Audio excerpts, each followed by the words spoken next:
tout le monde, j'espère que vous allez super bien et donc je suis contente de vous retrouver aujourd'hui pour une vidéo. Donc ce sera un lecture manga, voilà, encore avec pas mal de titres. Donc dans cette vidéo, dans cette vidéo lecture manga, il n'y a aucun shoujo, il y a 7 shonen et 6 seinen que j'ai à vous présenter. Donc nous allons commencer tout de suite pour éviter que cette vidéo dure 30 ans comme d'habitude. Donc du coup le premier que j'ai à vous présenter, c'est une nouveauté qui est parue au mois d'avril. Donc c'est To Your Eternity de Yoshitoki Ohima aux éditions Pika. Donc c'est une série qui compte toujours 2 tomes en cours au Japon et donc le tome 2 nous paraîtra le 14 juin. C'est de genre aventure fantastique. Cette lecture, je vous le dis d'emblée, a été un véritable coup de cœur. Donc pour vous faire un petit résumé de cette aventure, nous allons suivre une sphère qui a été déposée sur Terre et en fait cette sphère elle est immortelle et elle peut se réincarner en n'importe quoi. Donc tout d'abord nous allons suivre cette sphère qui va se transformer en loup, enfin qui va prendre possession de ce loup. Et de là, on va suivre également un humain.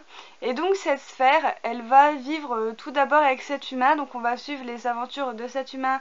Je ne me rappelle plus comment il s'appelle, mais il n'y a pas le prénom. Sur la 4e de couverture, ça aurait été bien. Donc voilà, je ne me rappelle plus de son nom. Pardon. Je sais que le loup s'appelle Johan. Mais à part ça, voilà, je ne connais pas le nom du petit garçon.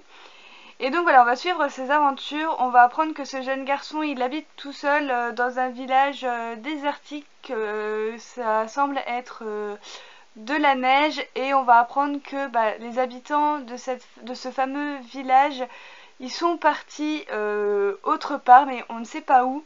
Et donc ce jeune garçon est à la recherche de ses habitants et donc il va vouloir partir à l'aventure. Malheureusement, il ne va pas survivre à cette aventure et le loup va se réincarner en ce petit garçon.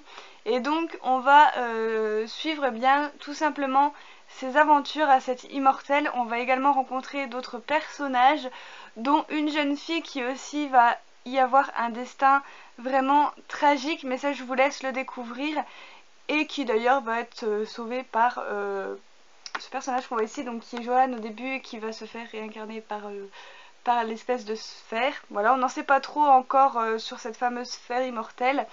Donc voilà, tout ce qu'on sait c'est qu'elle peut prendre possession des vies ou des objets et qu'elle ne peut pas mourir. Donc du coup voilà. Et donc ça a été vraiment un gros coup de cœur. Un peu comme A Silent Voice qui est de la même mangaka. Je trouve que cette mangaka arrive vraiment à très bien retranscrire les sentiments des personnages et également à vous aussi, puisque ça va vous faire ressentir plein de choses. Donc voilà, j'ai versé ma petite larme. On rigole pas là-dedans, clairement, ça n'a rien de comique. C'est vraiment très sentimental, ça se repose beaucoup sur les sentiments des personnages. Et j'ai vraiment hâte d'avoir le tome 2. Du coup voilà. Donc voilà, il se passe pas grand chose dans ce tome 1. Pour moi c'est un petit peu un tome d'introduction. Donc voilà, qu'est-ce que la sphère peut faire, tout ça. On va rencontrer je pense les personnages qu'on va continuer à suivre dans cette série. Donc voilà, je vous montre un petit peu une image avec le fameux loup. Donc voilà, vous savez que je suis fan des loups. Voilà, donc clairement ça m'a beaucoup plu. Et je vous montre un petit peu les autres personnages que nous allons rencontrer dans cette aventure. Donc du coup voilà, donc du coup je vous le conseille. Foncez si vous ne l'avez toujours pas découvert, il est vraiment excellent. Ensuite, nous avons le tome 3 de March Comes in Like a Lion de Shika Umino. C'est aux éditions Kana dans leur collection Big. C'est une série qui est toujours en cours avec 12 tomes et le tome 4 nous l'aurons le 16 juin.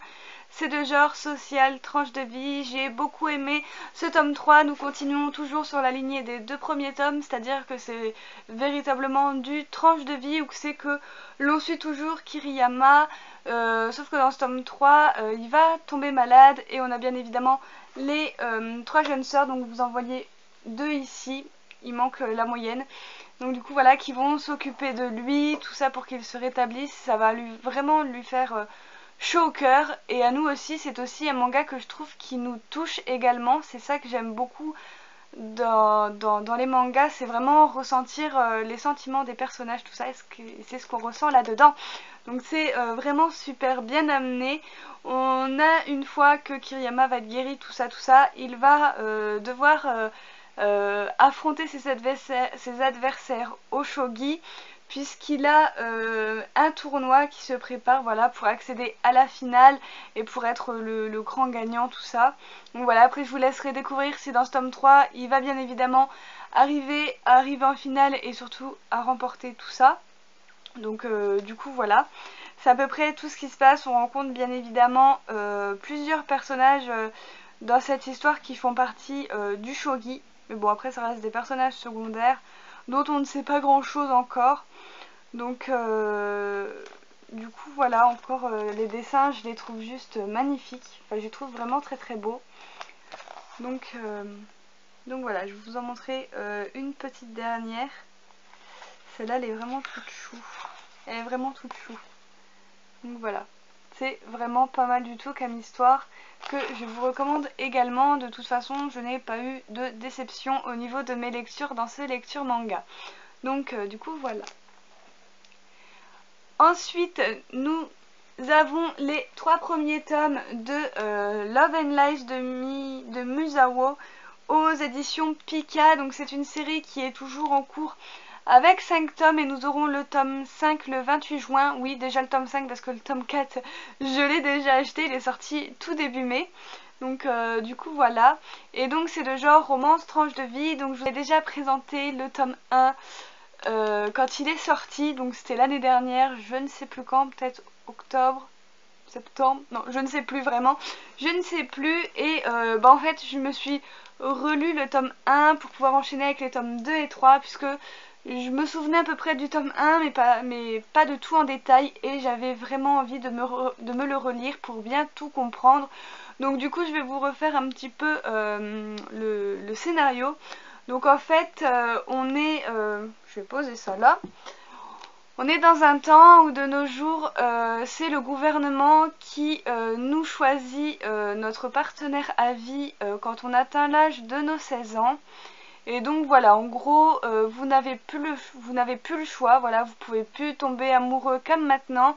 Maintenant c'est le gouvernement avec plein de tests et suivant, enfin voilà comment vous êtes mentalement. Peut-être pas physiquement, je ne crois pas, mais mentalement, ce que vous faites, tout ça, vos études, enfin voilà, suivant votre vie familiale, vous voyez attribuer un partenaire qui sera à 100% compatible avec vous. Donc du coup voilà, et c'est ce qui va se passer pour le personnage que l'on voit ici, donc qui s'appelle Yukari, il me semble. Sauf que lui, Yukari, la vie gouvernementale, ça lui passe complètement au-dessus de la tête, puisque lui, il est amoureux de la belle Misaki que vous voyez sur la première de couverture. Sauf que, bien évidemment, ça peut pas se passer comme ça, vu qu'à ses 16 ans, le jour de son anniversaire, il va recevoir son avis gouvernemental, qui est bien évidemment pas avec celle qu'il aime. L'avis gouvernemental le met avec une autre jeune fille, qui est ici également, qui s'appelle Ririna, si je dis pas de bêtises. Donc du coup voilà, et entre ça va s'installer entre ces 3 personnages une relation vraiment très compliquée, puisque Yukari et Misaki s'aiment mais ils n'ont pas le droit d'être ensemble, puisque sinon ça va créer des problèmes au niveau de la vie gouvernementale, tout ça. Et dans un autre sens, on a Ririna qui est au milieu de tout ça, qui n'a jamais découvert l'amour, et quand elle va apprendre que Yukari est amoureux d'une autre jeune femme, elle ne va pas hésiter à les aider Donc voilà, c'est à peu près ça dans le premier tome, tome 1 qui m'avait beaucoup plu quand je l'avais lu une première fois, qui m'a beaucoup plu également quand je l'ai relu il n'y a pas si longtemps, mais ce qui m'a vraiment le plus plu, et on n'est pas loin du coup de cœur, c'est les tomes 2 et 3. Donc tomes 2 et 3 qui sont ici, donc voilà, où là vous avez Ririna en couverture, et là vous avez le meilleur ami de Yukari qui s'appelle Nisaka, qui est mon personnage préféré de cette histoire pour vous dire. Donc voilà, donc dans ce tome 2, bah, on continue toujours sur la lancée du tome 1, voilà, il se passe pas grand chose de plus, on a toujours Ririna qui essaye d'aider du mieux qu'elle peut Yukari et Misaki, même si au fond d'elle on commence à ressentir qu'elle devient un petit peu plus douce et un petit peu plus gentille avec Yukari. Et dans ce top 3, ses sentiments se dévoilent complètement. Enfin voilà, on sait que voilà, elle est sous le charme de Yukari, puisqu'il faut dire que c'est quand même un garçon qui est super tendre, super gentil, tout ça. Et dans ce tome 3, on en apprend plus également sur la vie gouvernementale, le gouvernement tout simplement. On apprend que bien évidemment deux personnes qui s'aiment mais qui sont pas compatibles entre guillemets, on va dire, bah il y a des sentences par derrière. Donc voilà, je vais pas vous dévoiler qu'est-ce que c'est et tout. On va en apprendre plus par le regard et de comment il s'appelle déjà, je ne sais plus, j'ai oublié, de Nisaka, donc qui est le meilleur ami de Yukari. Qu'est-ce qui peut se passer s'il y a un refus ou si bah, ça se passe pas comme prévu. Donc voilà, j'ai adoré ce tome 3, vraiment, et j'ai hâte de me lire du coup le tome 4 qui est sur ma pile à lire. Donc du coup voilà, vraiment une superbe série avec des couvertures juste géniales, un travail de fou de chez Pika comme d'habitude. Donc voilà, je suis plutôt très satisfaite de cette lecture que je vous recommande bien évidemment. Ou sinon j'ai appris pas plus tard que ce matin qu'il y allait avoir un animé sur cette série qui va bientôt débuter au Japon. Donc peut-être que on l'aura d'ici quelques temps en France. Donc du coup voilà, j'ai hâte de le voir aussi en animé pour voir qu'est-ce que ça peut donner.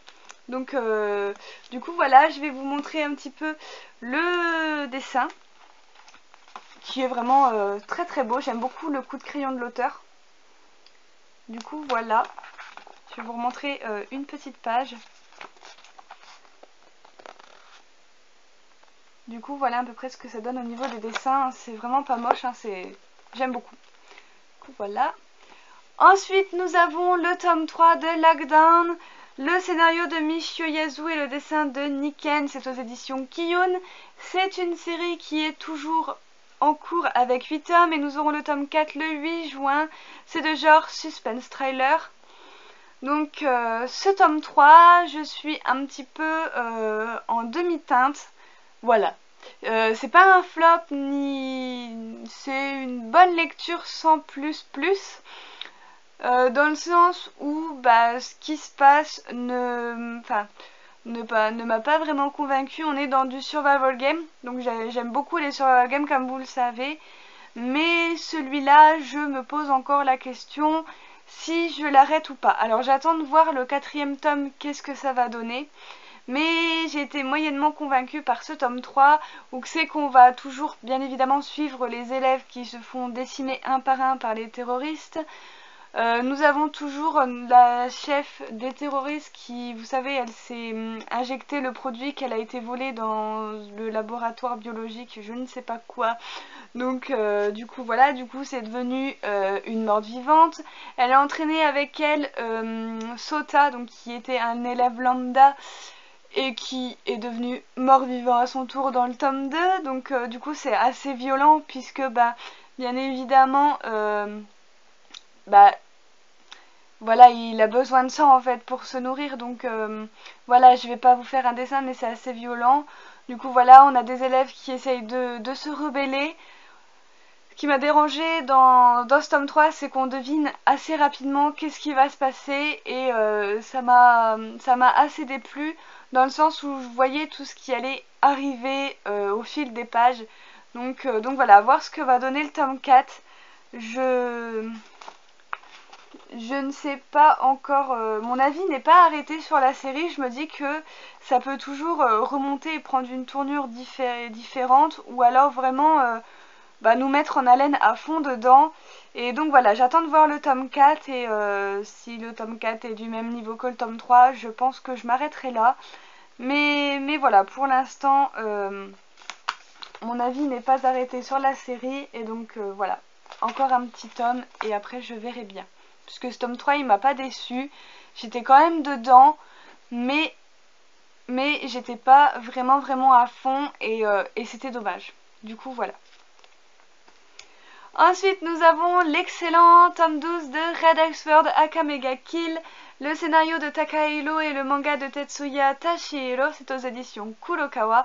C'est une série achevée en 15 tomes et nous aurons le tome 13 au mois d'août, c'est marqué à la fin de ce tome 12, puisque je n'ai pas trouvé la date exacte, mais de toute façon ce sera dans les 15 derniers jours du mois d'août. Et donc c'est le genre aventure fantastique. J'ai adoré ce tome 12 d'ailleurs, on en a parlé dans le Mangarena avec Senpai et Amandine. Coucou à vous deux. Et j'ai adoré ce tome 12 où c'est qu'on va enfin avoir la confrontation entre le Night Raid et Esdes. Je vais y arriver. Et aussi on a le groupe qui vont affronter les Wild Hunt, je retiens pas les noms de guildes, voilà, qu'ils vont affronter tout au long de ce combat. Donc plusieurs personnages vont prendre plusieurs personnages et vont se battre. On va encore perdre quelqu'un dans ce tome 12 qui m'a vraiment beaucoup attristé pour le coup, même si au départ je dois bien vous avouer que c'était un personnage que je n'aimais pas trop. Au fil du temps et au fil de l'histoire, je commençais à l'apprécier et voilà qu'elle n'est déjà plus parmi nous. C'est dommage. Mais bon voilà, tout ça pour vous dire que c'était vraiment un excellent tome 12. J'ai eu vraiment très peur au bout d'un moment pour un de mes personnages chouchous. Heureusement il est toujours là. Donc voilà, je croise les doigts, je croise tout ce que je peux pour qu'il reste en vie jusqu'au bout.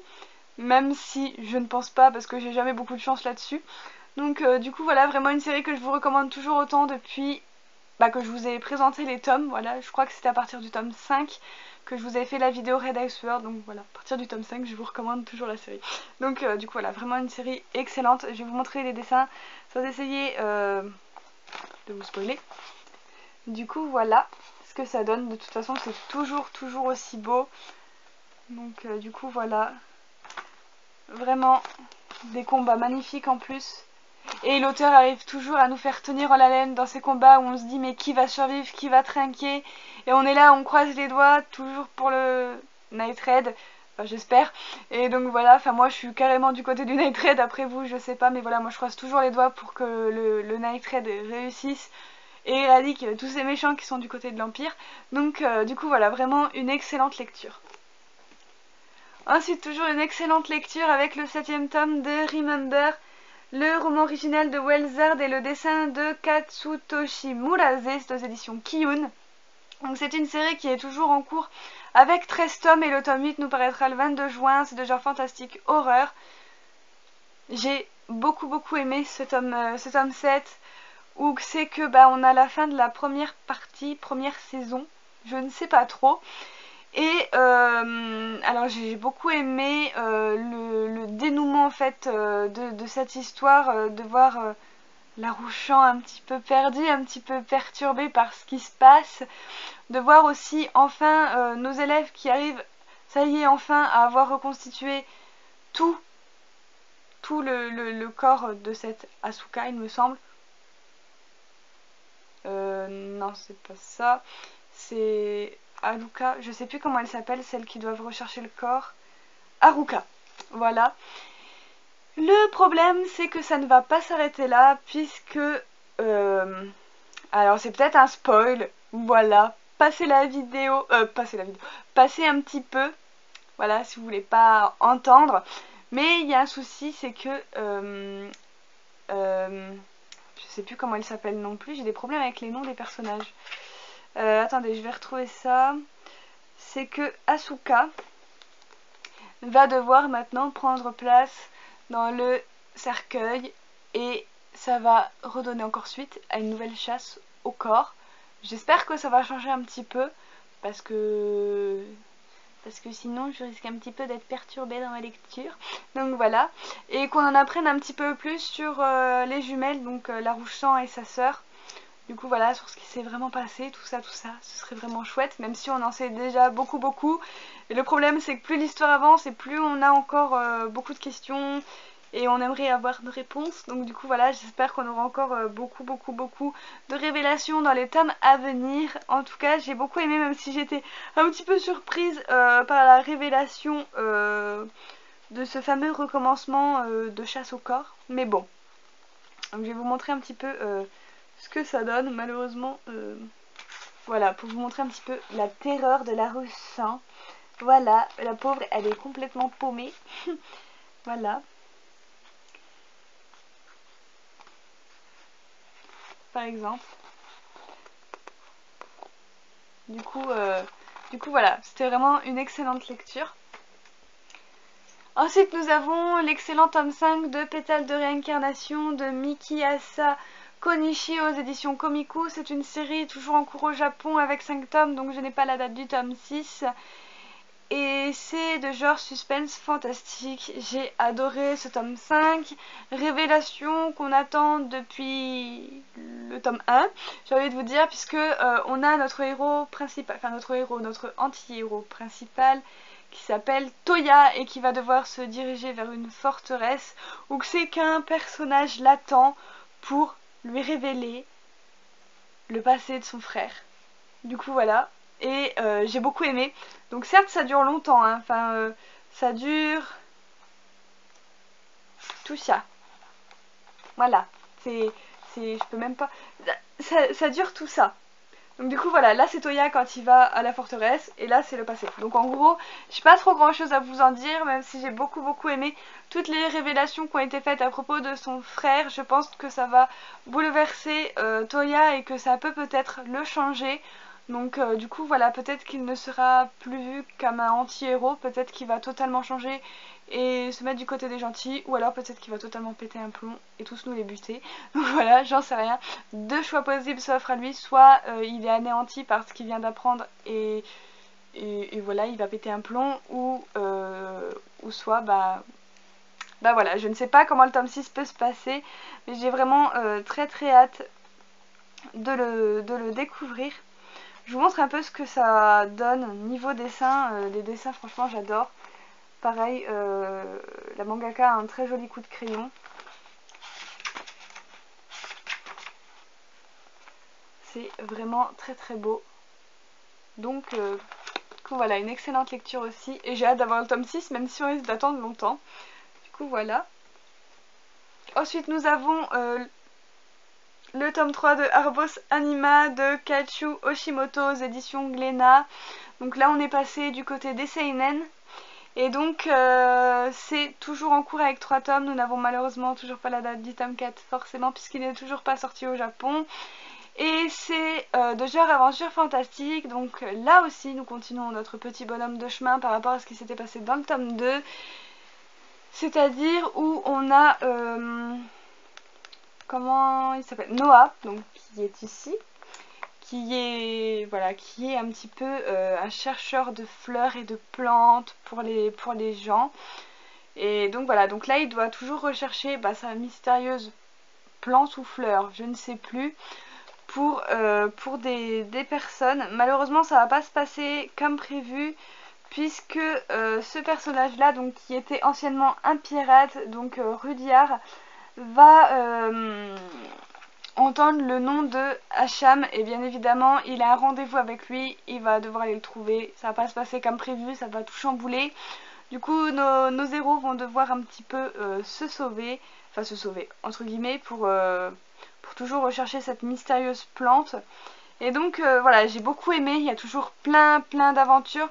Ce tome 3, je l'ai trouvé beaucoup moins rigolo que les deux premiers tomes, où c'est qu'il y avait vraiment de la comédie à fond et en même temps de la recherche bien évidemment de plantes et de mystères autour de ce garçon Noah qui arrive à rentrer dans les esprits des fleurs. Je trouve ça d'ailleurs très intéressant. Et Et donc du coup voilà, ce tome 3 je l'ai trouvé beaucoup plus sombre parce qu'on va en apprendre également sur le fameux père décédé de Noah. Et voilà, et on sent que Rudyard a vraiment beaucoup de remords par rapport à ça, puisqu'il n'a pas pu le sauver. Et bien évidemment a chaminé pour quelque chose. Donc du coup voilà, on va savoir tout ça dans les prochains tomes. Et donc voilà, j'ai hâte d'avoir ce tome 4. C'est une série que j'aime beaucoup depuis le premier tome. Et ce tome 3 ne m'a absolument pas déçu. Pareil, j'aime énormément les dessins. Ils sont franchement top. Voilà. Qu'est-ce que je peux vous montrer d'autre comme dessin?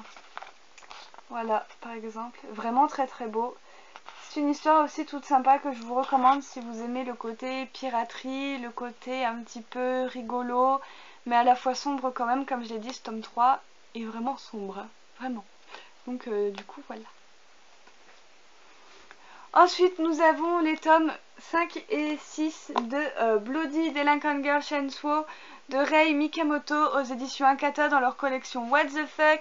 C'est une série qui est terminée en 13 tomes et le tome 7 nous paraîtra le 11 mai. Oui, je l'ai déjà, j'ai pas pris la date du tome 8, veuillez m'excuser. Et donc c'est de genre suspense horreur. Donc voilà, donc on continue toujours notre petit bonhomme de chemin avec le tome 5 qui reprend parfaitement là où c'est arrêté avec le tome 4, c'est-à-dire qu'on va avoir un nouvel affrontement avec Gecko qui est contre les Guardians, qui sont en fait plusieurs personnes à avoir une vision très particulière de la justice et qui vont se mettre un petit peu à fracasser tout le monde à la moindre petite chose qui ne leur plaît pas en fait, tout simplement. Et elle, Gecko, et bah voilà, elle va pas aimer cette conception de la justice vraiment très glauque de ces personnages là, et donc bah, bien évidemment elle va leur barrer la route avec sa tronçonneuse. Donc voilà, et elle va vouloir les battre. Malheureusement ça va pas se passer comme prévu, elle va avoir beaucoup de mal à les affronter. Donc voilà, on va voir ça pendant tout le tome. Et dans ce tome 5 on va également apprendre que Nero n'est pas morte. Bon, ça on s'en doutait un petit peu, j'ai envie de dire, puisque bah sinon la série serait finie depuis le tome 3 ou 4, je crois. Ça aurait été une série qu'en 3 tomes. Et donc du coup voilà, elle est pas bien morte et elle va pas se laisser faire. Et c'est ce qui va les attendre justement dans le tome 6. Ou c'est que je vous cherche un dessin depuis tout à l'heure, mais je tombe que sur des trucs bizarroïdes, ou alors les nanettes sont carrément à poil. Du coup je ne sais plus ce que je disais. Voilà, et on a également ce personnage là qui va se faire capturer dans ce tome 5 par Nero, qui va l'emprisonner pour bien évidemment attirer Gecko dans ce tome 6. Et donc c'est ce qu'on va voir. Voilà, Gecko après avoir tué les Guardians, elle va se séparer avec Luciferos. Et donc elles vont essayer de trouver un petit peu où c'est que c'est recaché Nero, tout ça. Et donc voilà, je vous laisse un petit peu découvrir ce que ça donne dans ces 2 tomes là. J'ai vraiment pas décroché de ma lecture, c'est toujours aussi barré, toujours aussi loufoque, toujours aussi what the fuck, toujours aussi sanglant. Il y a quelque chose dans cette série finalement qui nous retient en haleine et qui nous fait aller jusqu'au bout, et où c'est qu'on veut toujours savoir la suite. Donc du coup voilà, c'était vraiment 2 tomes très bons à suivre, avec toujours du suspense à la fin des tomes. Donc du coup voilà, j'ai qu'une hâte de pouvoir attaquer le tome 7 qui est juste là. Donc du coup voilà. Ensuite nous avons le tome 5 de Golden Kamuy de Satoru Noda, c'est aux éditions Kiyun. C'est une série toujours en cours avec 10 tomes et le tome 6 nous paraîtra le 22 juin, c'est de genre aventure historique. J'ai beaucoup aimé ce tome 5 où c'est que ça y est, on avance un petit peu plus dans la chasse au trésor. Là on est concentré vraiment plus là-dessus, puisqu'on a bien entendu Sugimoto qui va venir en aide à quelqu'un, mais il va très vite se rendre compte qu'il a affaire à un prisonnier pas comme les autres. Donc voilà, qui va chercher à le tuer par tous les moyens durant le début de ce tome. Je trouve ça assez marrant puisque Sugimoto, son surnom c'est l'immortel, et donc du coup il se laisse vraiment pas faire. Et il va tout faire pour pouvoir récupérer bien évidemment le tatouage de ce prisonnier. Et on a également toujours une dose de comédie, toujours une dose de bouffe également, hein. Je vais vous montrer un petit peu. On a un nouveau dessin d'animaux dans ce manga. Alors c'est toujours ça qui me fait rêver dans les tomes de Golden Kamuy. Et là, c'est un orque. C'est un orque. Ils appellent ça une baleine, moi j'appelle ça un orque. Mais voilà, c'est magnifique. Magnifique. Donc du coup voilà. On a également un nouveau personnage qui va se présenter devant Sugimoto, qui est ce papy là. Ah oui, moi je l'appelle le papy. Ce personnage là qui veut connaître le nom japonais de Hashirpa. Donc du coup voilà. Et comment vous dire que ce tome 5 finit dans un suspense monumental puisqu'on apprend une révélation de ouf à la fin de ce tome 5. J'ai qu'une hâte, c'est d'avoir le tome 6. Parce que dans ce tome 5, j'ai l'impression que la série a pris un élan de malade mental. La série, elle avance super vite dans ce tome 5, je trouve. Donc voilà, avec cette révélation de fou, voilà. Si la série pouvait faire un petit peu moins ou vraiment s'arrêter à 15 tomes, ce serait cool. Mais je pense qu'après, avec plus long que 15 tomes, je pense que ça tournerait un petit peu en rond à force, vu la révélation de ce tome 5. Du coup voilà, je vous laisse bien évidemment le découvrir.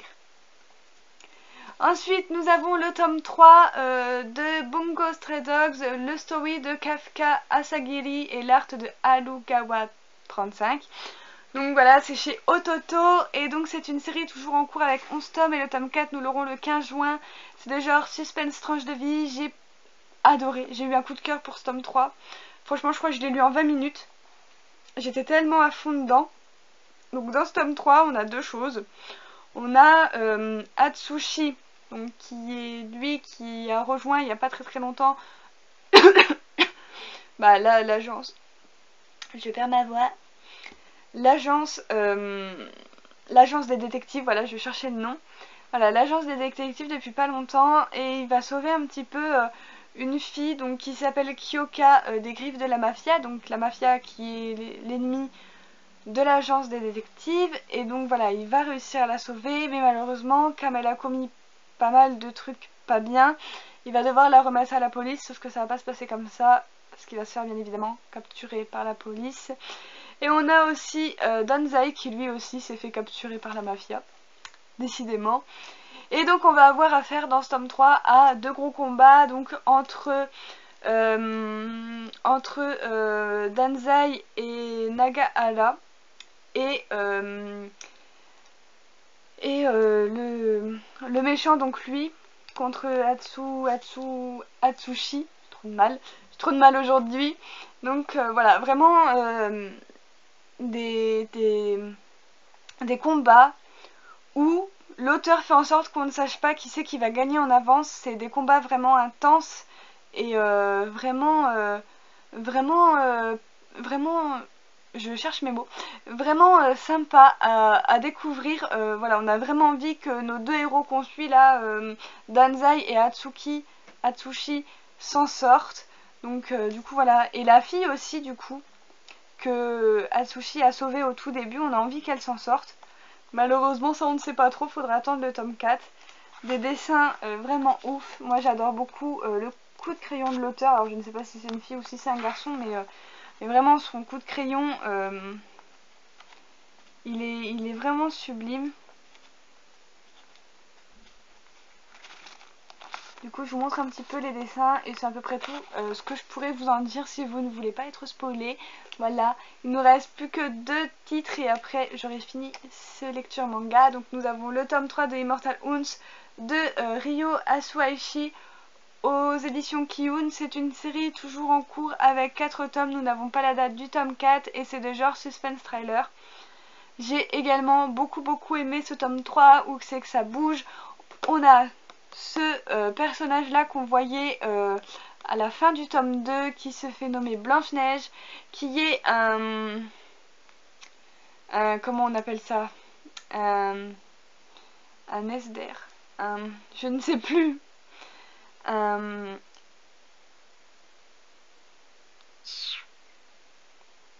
Ouais, voilà, c'est celle qui transmet un petit peu cette maladie entre guillemets.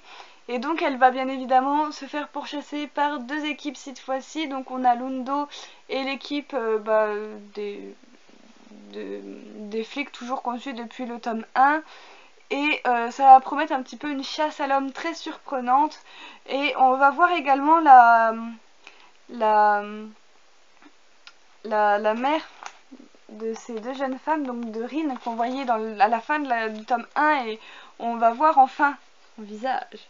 Et donc voilà, c'est assez impressionnant comment elle est assez violente et assez méchante. Donc du coup voilà, on va voir aussi un nouveau personnage que je vais vous présenter, qui est cette jeune femme là, voilà, qui est également aussi très violente et très méchante. Elle a aucune pitié, même devant Rin et sa petite sœur. On a toujours Rin qui doit essayer de séduire l'inspecteur pour pouvoir lui transmettre le SDR. Ah ça y est, tiens, j'ai retrouvé le nom. Voilà, bien évidemment. Donc voilà, toujours aussi sympa. Hâte d'avoir le tome 4. Donc voilà, si vous aimez un petit peu ce qui est sanglant, ce qui est... ouais, c'est très sanglant, le policier, les chasses à l'homme, tout ça, je vous le conseille. Du coup, voilà. Et ensuite, pour finir, nous avons le tome 7 et 8 de Kazane, la voleuse de visage de Daruma Matsura, c'est aux éditions Kiyun. Donc c'est une série toujours en cours avec 10 tomes et le 9e tome, nous l'aurons le 6 juillet. C'est le genre suspense fantastique. J'ai adoré ma lecture du tome 7, mais surtout du tome 8, où c'est que Kazane est vraiment dans la panade, puisque Nina, elle est plus de ce monde. Et elle va devoir se trouver un nouveau visage et elle ne va pas trop avoir le choix de demander à Nogiku, qui est sa sœur. Et donc Nogiku, elle va accepter, puisque c'est un petit peu sa seule chance de se venger de Kazane, de tout ce qu'elle a vécu, tout ça. Et c'est aussi pour elle une chance d'avoir un nouveau visage, puisque comme Nogiku nous l'a fait comprendre dans les tomes précédents, voilà, même en étant belle, on peut avoir une vie de merde. Donc du coup voilà, vraiment deux tomes que j'ai beaucoup aimé. Je vais pas trop en dire parce que sinon je vais vite vous spoiler. Mais si vous n'avez toujours pas commencé cette série, je vous la recommande. Voilà, une histoire de vengeance, de fantastique. Et puis il y a ce côté théâtral que j'aime toujours autant retrouver dans Kazane. Donc du coup voilà, je vais vous montrer quelques petits dessins. Donc voilà, vous avez des pages couleurs, mais je préfère celle du tome 8. Je vais vous montrer le tome 8. Voilà, j'aime beaucoup celle-là, celle d'un tome 7, je la trouve pas terrible la page couleur. Donc du coup voilà, je vais vous montrer les dessins, qui sont vraiment toujours aussi beaux, et on sent vraiment que ça y est, Nogiku va y aller. Voilà, elle va faire quelque chose dans le tome 9, ça va bouger dans le tome 9, j'ai vraiment très hâte de la voir. Donc voilà, il arrive également quelque chose à Kazane dans ce tome 8 que je peux pas vous révéler, mais ça m'a mis sur le cul, carrément. Voilà, je m'attendais pas à cette tournure là.